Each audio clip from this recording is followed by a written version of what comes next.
বাংলাদেশ বিমান বাহিনীর গৌরবময় ঐতিহ্যের ইতিহাস, সাফল্য ও উন্নয়নের ক্রমবিকাশকে সংরক্ষণ এবং নতুন প্রজন্মের কাছে তুলে ধরার প্রয়াসে 17 জুন 1987 সালে প্রাথমিকভাবে বাংলাদেশ বিমান বাহিনী জাদুঘরের গোড়াপত্তন হয়। পরবর্তীতে 2014 সালে বেগম রোকেয়া সরণি সংলগ্ন তেজগাঁও বিমানবন্দরের রানওয়ের পশ্চিম পাশে মনোরম পরিবেশে আরও সুবিন্যস্ত ও সুগঠিতভাবে পুনর্গঠন করা হয় এবং জনসাধারণের জন্য উন্মুক্ত করে দেয়া হয়। 2014 সালের 28 সেপ্টেম্বর এই বিমান জাদুঘরটি উদ্বোধন করেন এয়ার মার্শাল এনামুল বারী। বিমান বাহিনী জাদুঘর ঢাকার আগারগাঁওয়ে অবস্থিত বাংলাদেশের প্রথম বিমান জাদুঘর। বিমান জাদুঘরের বিভিন্ন দিক নিয়ে বিডি ট্যুরের আজকের পর্বে আপনাদের সাথে আছি আমি মোহাম্মদ মাইনুদ্দিন। মূলত বিভিন্ন সময়ের হেলিকপ্টার ও বিমান দিয়েই এই জাদুঘর সাজানো হয়েছে। এর মধ্যে উল্লেখযোগ্য হচ্ছে বলাকা, যেটি বাংলাদেশের প্রথম যাত্রীবাহী বিমান।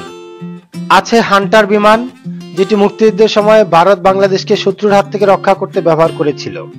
এছাড়াও রয়েছে PT-6, ফুগাসি M170, glider, Airtech Canadian DH, FT-5, MiG-21, Gnat, F6, F5 থেকে 111 ইত্যাদি।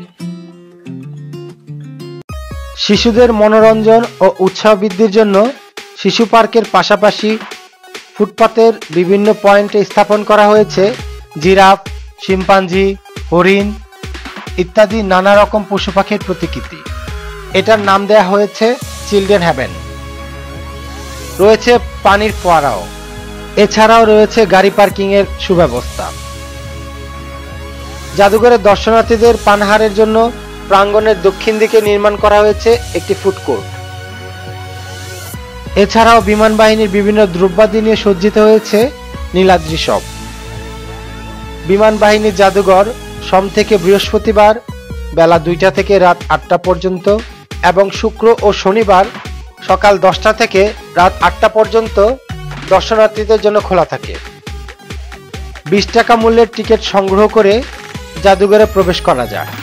এছাড়াও 30 টাকার টিকিটের বিনিময়ে ভিতরের হেলিকপ্টার বা বিমানে এবং বিভিন্ন রাইডে উঠা যায়।